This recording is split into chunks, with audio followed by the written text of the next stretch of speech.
তবে বাবাজি ভাইরা, জগতের মধ্যে অতি সহজে নেকি কামানোর জায়গা হলো মায়ের পায়ের তল। জোরে বলেন সুবহানাল্লাহ। যেই মা জগৎ থেকে বিদায় নিয়ে চলে গেলে ওই মায়ের গুরুত্বটা বোঝা যায়। যেই মা অন্ধকার কবরে চলে গেলে ওই মায়ের গুরুত্বটা বোঝা যায়। ওরে আমার বাবাজি ভাইরা, আজকে জগতের মধ্যে তোমার মা আছে, তোমার বাবা আছে। আজকে তোমার মাকে দেখো না, তোমার বাবাকে দেখো না। ওই মা ওই বাবা যদি তোমার প্রতি অসন্তুষ্ট হয়ে যায়, 4 লক্ষ টাকা খরচ করে হজ করে আসো না কেন, মসজিদে ইবাদত করে কপালে ঘটা লাগায় দাও না কেন, হজ একবার নয় 2 বার নয় 4 বার 5 বার হজ করো না কেন, কোটি কোটি টাকা খরচা করে তুমি কুরবানি দাও না কেন, কোটি কোটি টাকা খরচা করে তুমি মসজিদ বানায় দাও না কেন, তোমার মা যদি তোমার জন্য অসন্তুষ্ট হয়ে থাকে, তোমার সারা জীবনের ইবাদত আল্লাহর দরবারে কবুল হবে না। জোরে বলেন সুবহানাল্লাহ। তবে বাবাজি ভাইরা, আমি একটা কথা বলে যাই, কর্ণপাত করে শুনে না। কারণ মা বাবাকে আমার আল্লাহ তাবারাক তাআলা এমন একটা পাওয়ার দিয়েছে, মা বাবা অন্যায় করুক দোষ করুক, তোমাকে জমির ভাগ দেখে না দেখ, তুমি সন্তান হইয়া তোমার মা বাপের বিচার করতে পারবে না। ওই মা বাপের বিচার একমাত্র কিয়ামতের দিন আমার আল্লাহ তাবারাক তাআলা করবে। জোরে বলেন সুবহানাল্লাহ। মা বাবা এই কথাটা শুনেছে, সন্তান যদি মায়ের সেবা না করে, সন্তান যদি বাবার সেবা না করে, তবে ওই সন্তান জাহান্নামে যাবে। তবে মা তুমি কি জানো না, জানো না তোমার সন্তানের প্রতি তোমার একটা হক আছে। ওই হকটা যদি তোমার সন্তানের আদায় না করো, তুমিও কিয়ামতে জান্নাত পাবে না। প্রত্যেকের একটা করে হক আছে না নাই? আছে।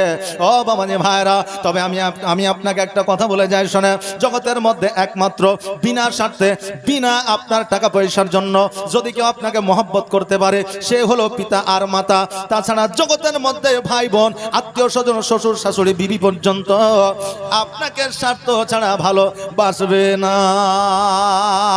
আপনি বলবেন হুজুর গো, আমার বিবি হলো অর্ধাঙ্গিনী, আমার বিবি হলো সারা জীবনের সঙ্গিনী, অতএব আমার বিবি কেমন করে আমাকে স্বার্থ নিয়ে ভালোবাসে। আপনি উপার্জন করা বন্ধ করে দেন, 10 দিনের মাথায় আপনার বিবি বলবে, স্বামী গো, আজকে তোমাকে বিবাহ করে আমার জীবনটা বরবাদ হয়ে গেছে। বলবে কি বলবে না? উপার্জন করা বন্ধ করে দেন। শুধু এটাই নয়, এটাই নয়, আজকে আমার মায়েরা মাস গেলে 1000 টাকা লক্ষ্মী ভান্ডারের টাকা পায়। এই জন্য কত স্বামী যে জ্বালাতে আছে, বলতেও পারে না, ফুটতেও পারে না, কারোর সামনে গল্প করতে পারে না। এই জন্য কেউ বলেছে লক্ষ্মী ভান্ডারের মালিক হলো আমার বিবি, কিছু বলতে গেলে হঠাৎ করে মারে ঝাড়ি। বুঝলেন না? এখন স্ত্রীর অ্যাকাউন্টের সঙ্গে স্বামীর ফোন পে লিঙ্ক আছে, কথা বললেন, মাসের শেষে যেমনই 1000 টাকা ঢুকেছে, অমনি তার এতে একটু গাফিলতি ছিল বা হয়তো ধার দেনা ছিল, পরিশোধ করেছে। ওর স্ত্রী যদি জানতে পারে যে আমার লক্ষ্মী ভান্ডারের টাকা শেষ করে ফেলাইছে, তো 2 দিন মোটামুটি তরকারিতে লবণ ছাড়া ভাত হবে না। জি, তবে সবার লাই কিছু কিছু বিবি এইরকম জগতে আছে, যখন লক্ষ্মী ভান্ডার ছিল না স্বামীরা ভালো ছিল, আর এখন স্বামীরা বলছে লক্ষ্মী ভান্ডার পেয়েছে, স্বামীর যে গুরুত্ব সেটা ভুলেছে। যতটা আমাদের ভালো হয়েছে ততটাই আমাদের খারাপ হয়ে যায়। ও বাবাজি ভাইরা, গুরুত্বপূর্ণ কথা বলে যা। এবার বলবেন হুজুর গো, আমার ভাই কিসের জন্য স্বার্থ নিয়ে আমাকে ভালোবাসে? 1 কাঠা জমি আপনার ভাইকে কম দেন, আগামী কালকে বললাম নিয়ে বাইরে হবে। হবে কি হবে না? হবে। সন্তানকে আপনি ভালোবাসেন, সন্তান আপনাকে ভালোবাসে, আপনি বলবেন সন্তানের মধ্যে কি স্বার্থ আছে?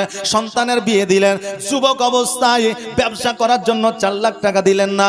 যখন ওই যুবক যখন দিনের পায়ে দাঁড়াবে, তখন আপনাকে বলবে, বাপ গো, আমাকে শুধু জন্মই দিয়েছো, আমার জন্য কিছু করে যেতে পারোনি।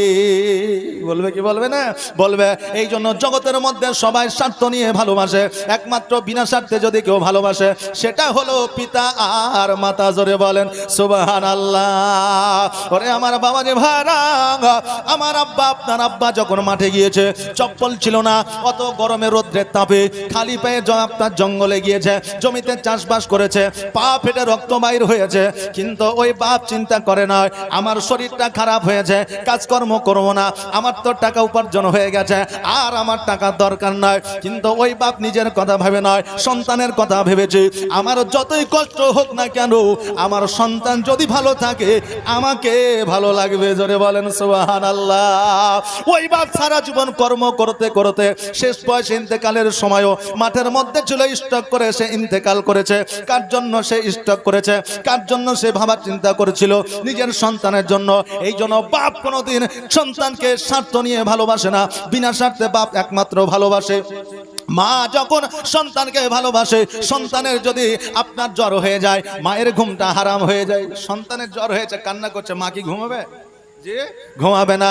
মা সারা রাত জেগে থাকে, মায়ের ঘুমটা হারাম হয়ে যায়। মা নিজে না খাইয়া সন্তানকে আগে খাওয়ায়। ওই মা জননীকে ছাড়িয়া আমরা অনেকেই বাপের বাড়ি থেকে শ্বশুর বাড়িতে বসবাস করি। অনেক আছে যে বাপের বাড়ি ছাড়িয়া শ্বশুর বাড়িতে বসবাস করি। শ্বশুর বিয়ে দিল 22 বছর বয়সে, আর সেই দিন থেকে শ্বশুর 500 টাকা 5000 1 বিঘা জমি দিল। এই জন্য বলে যে শ্বশুর অনেক দিয়েছে, বাপ আমার কিছুই দেয়নি। আরে তোমাকে জমি দেখ, জায়গা দেখ, অট্টালিকা দেখ ইয়া না দেখ, তোমাকে জন্ম দিয়ে নিজের পছন্দের খাবারকে বিলীন করে দিয়ে নিজে না খেয়ে তোমাকে খাইয়েছে। এরই তো ঋণ তুমি কিয়ামত পর্যন্ত শোধ করতে পারবে না। যে এরই ঋণ তুমি কিয়ামত পর্যন্ত শোধ করতে পারবে না।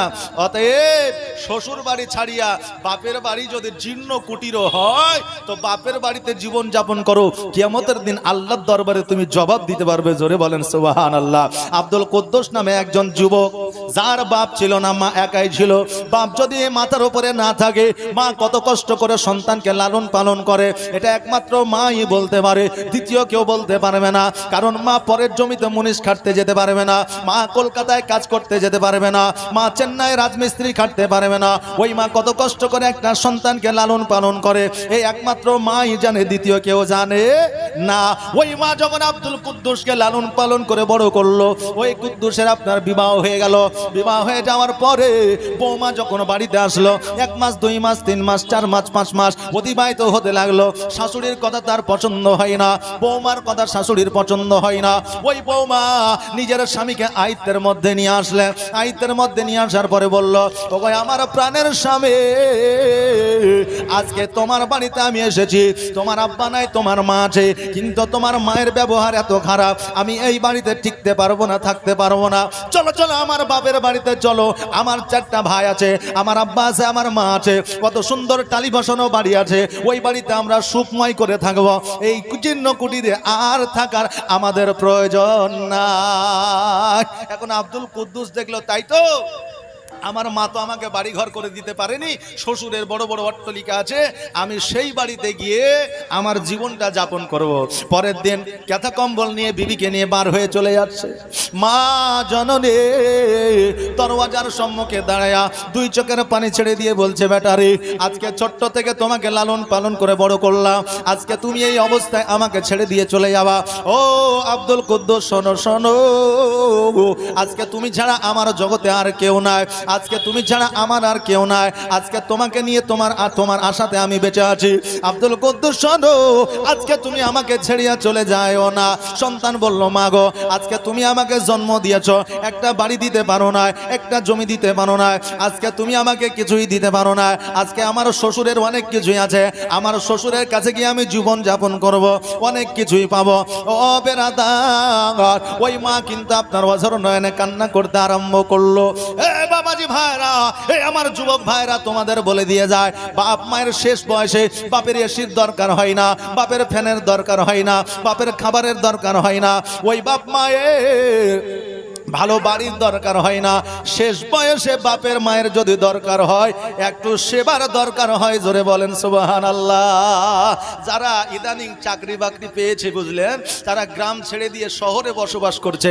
আর শহরে যখন তাদের অফিসাররা জিজ্ঞাসা করে, হ্যাঁ রে ভাই, তোমার বাপ মা বেঁচে আছে? বলে হ্যাঁ বেঁচে আছে। বলে তোমার বাপ মাকে কে দেখে? বলে দেখার কমতি নাই। বলে কে আছে? বলে কেউ নাই, আমি তো একটাই বেটা, চাকরি হয়ে গেছে, শহরে বাস করি। তাহলে তোমার বাপ মাকে দেখে কে? বলে দেখার কি আছে জি, বড় বড় বড় টালি দিয়ে বাড়ি করে দিয়েছি, এসি লাগিয়ে দিয়েছি, ঘরের ভিতরে বাথরুম করে দিয়েছে, কোনো টেনশন নাই। আচ্ছা বলেন, শেষ বয়সে বাপের মায়ের কি এসির দরকার হয়? হয় না। কিসের? সেবার দরকার হয়। কারণ শেষ বয়সে বাপ চলতে পারে না, মা মাজায় ব্যথা নিয়ে উঠতে পারে না, সব সময় ওষুধের প্রয়োজন হয়। আমি তাই বলবো, যুবক রে, আজকে চাকরি পেয়ে গিয়ে শহরে বসবাস করিও না, আজকে তোমার বাপ মাকে দেখার জন্য গ্রামেই থাকো। কারণ জান্নাতে যাওয়ার একটাই রাস্তা, সেটা হলো বাপ আর মা। জোরে বলেন সুবহানাল্লাহ। তুমি কোটি কোটি টাকা খরচা করো, কাজে আসবে না যতক্ষণ পর্যন্ত তোমার মা বাপকে সন্তুষ্টিত না করতে পারবা। আসুন বাবা যে একটু এই দিকে যাই। আব্দুল কুদ্দুস কিন্তু বউ নিয়ে চলে গেল শ্বশুর বাড়িতে। 1 বছর 2 বছর 4 বছর 5 বছর অতিবাহিত করতে লাগলো। এইদিকে মা জননী দুঃখিনী মা একাই কিন্তু আপনার জীবন যাপন করে, কেউ নাই কেউ না।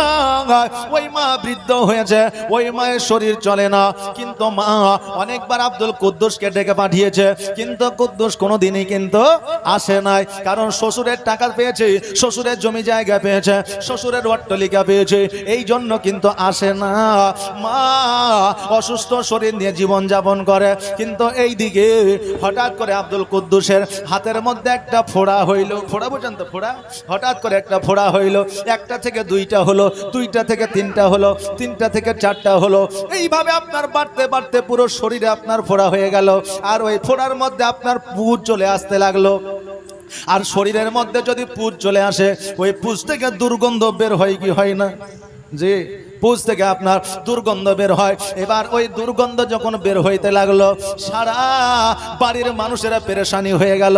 এবার ওই 4 ভাই বলতেছে, বোন রে, এই আব্দুল কুদ্দুসকে তার জঙ্গলের মধ্যে ফেলে দিয়া, কারণ এই গন্ধ আর সহ্য করা যায় না।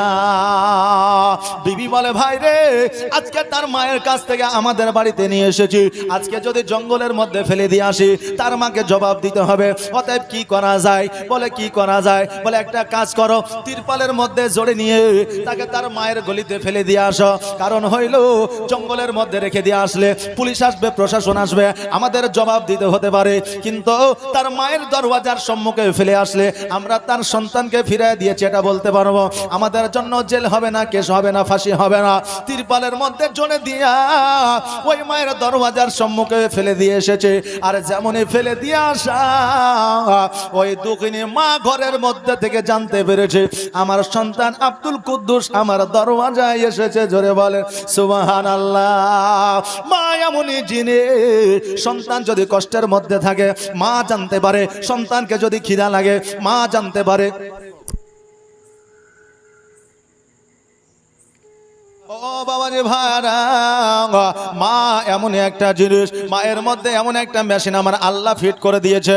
সন্তান যদি অসুস্থ থাকে মা জানতে পারে, সন্তান যদি ক্ষুধার্ত থাকে মা জানতে পারে, সন্তান যদি চিন্তায় থাকে মা জানতে পারে।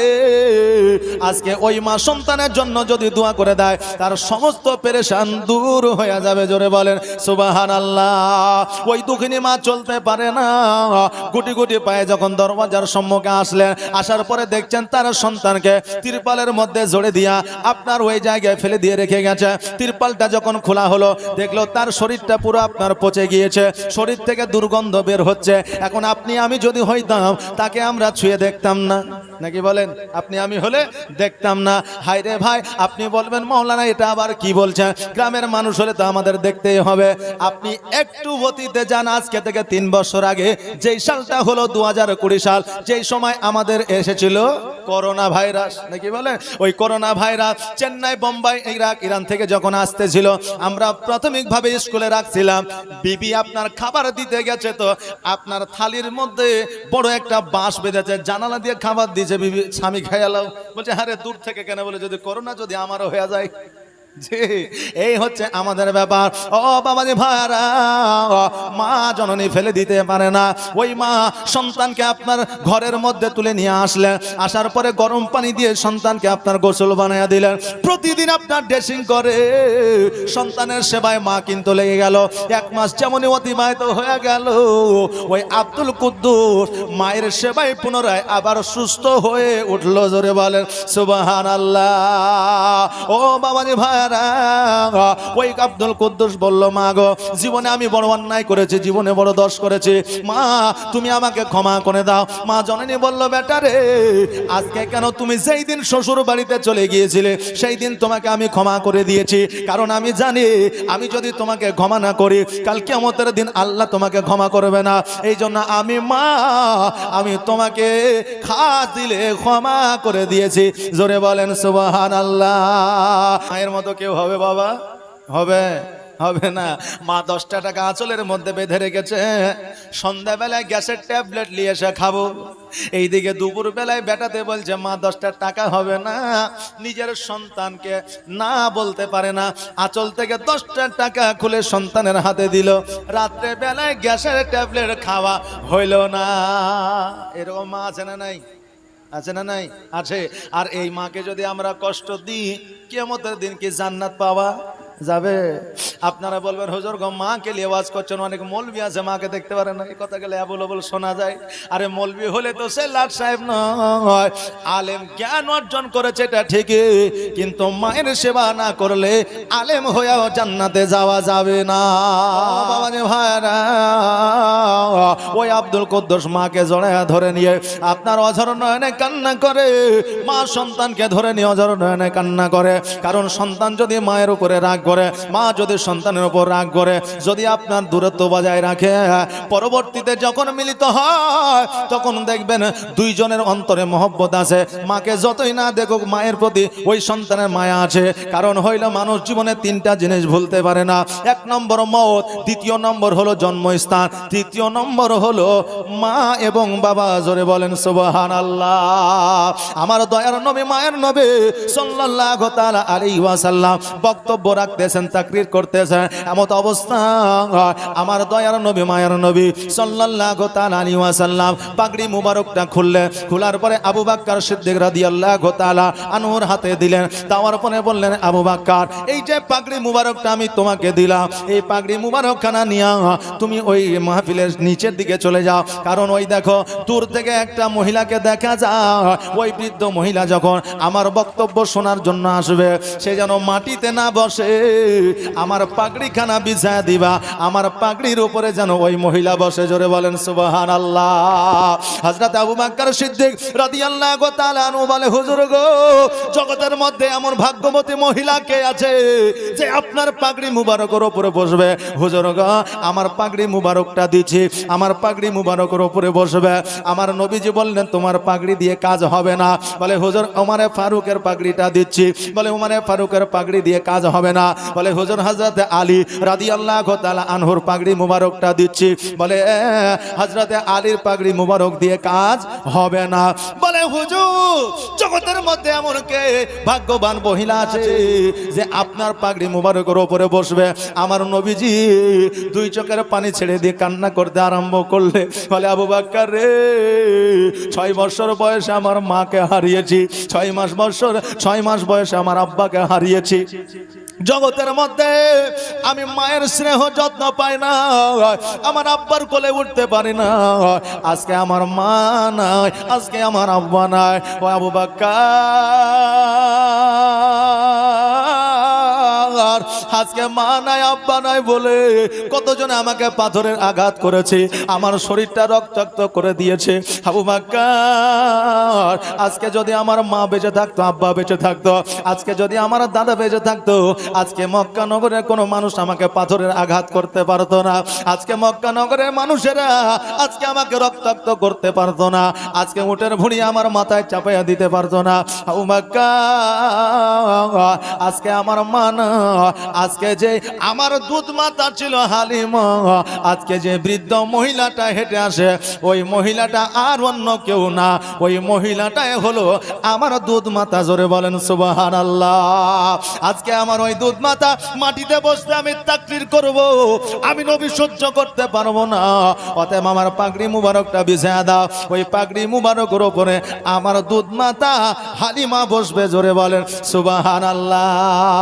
আজকে আমার নবীজি দুধ মাতার সম্মান যদি এতটা করতে পারে, আজকে আমরা নিজের মায়ের সম্মান আমাদের জন্য কতটা করা জরুরি।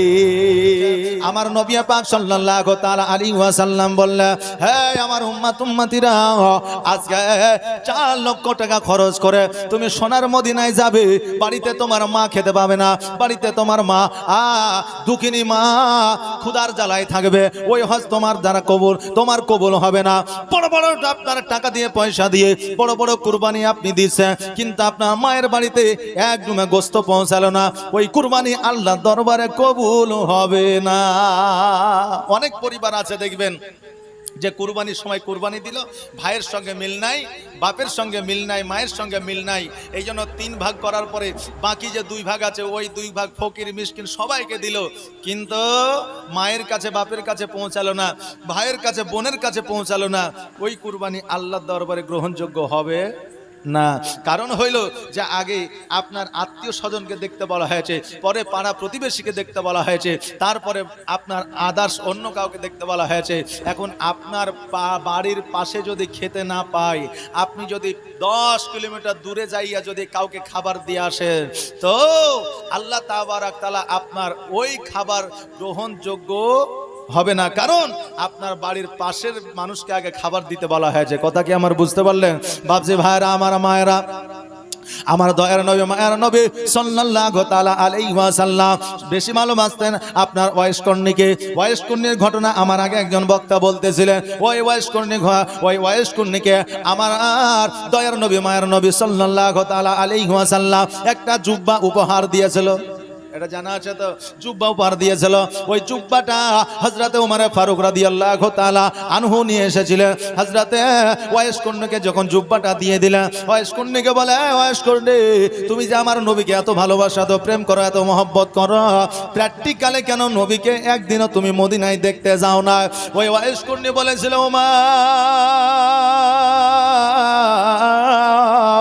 আমার বাড়িতে বৃদ্ধ মা আছে, যেই মা চলতে পারে না, যেই মা রান্না করতে পারে না, যেই মা বাথরুমে যেতে পারে না, যেই মা চলাফেরা করতে পারে না, ওই মাকে ছাড়িয়া সোনার মদিনায় যাই না।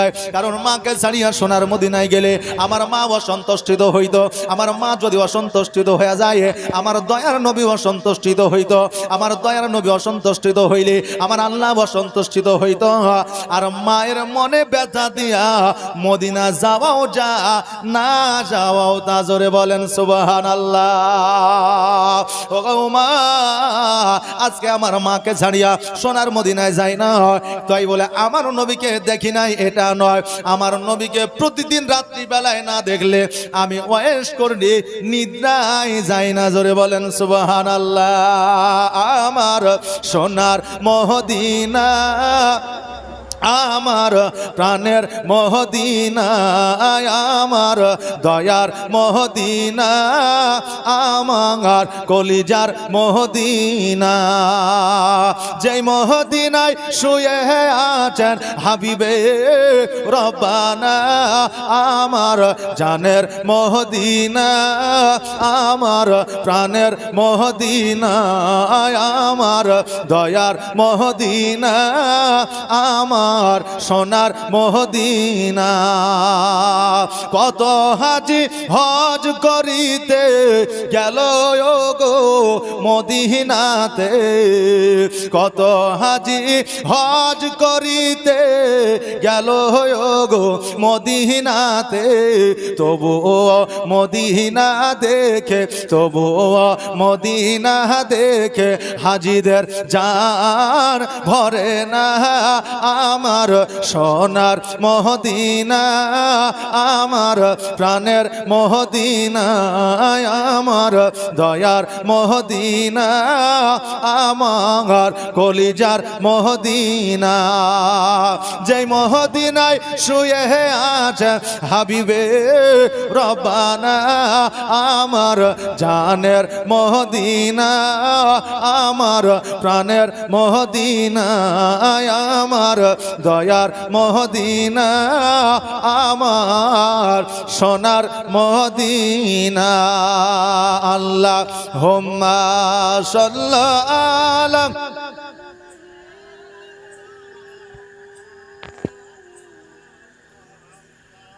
ওয়া আলা আলি সাইয়্যিদিনা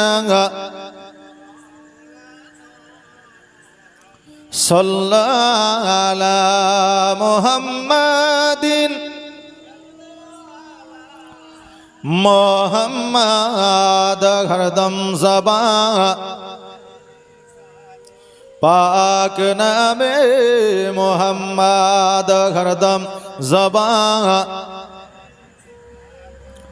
শফিয়ানা মোহাম্মদ।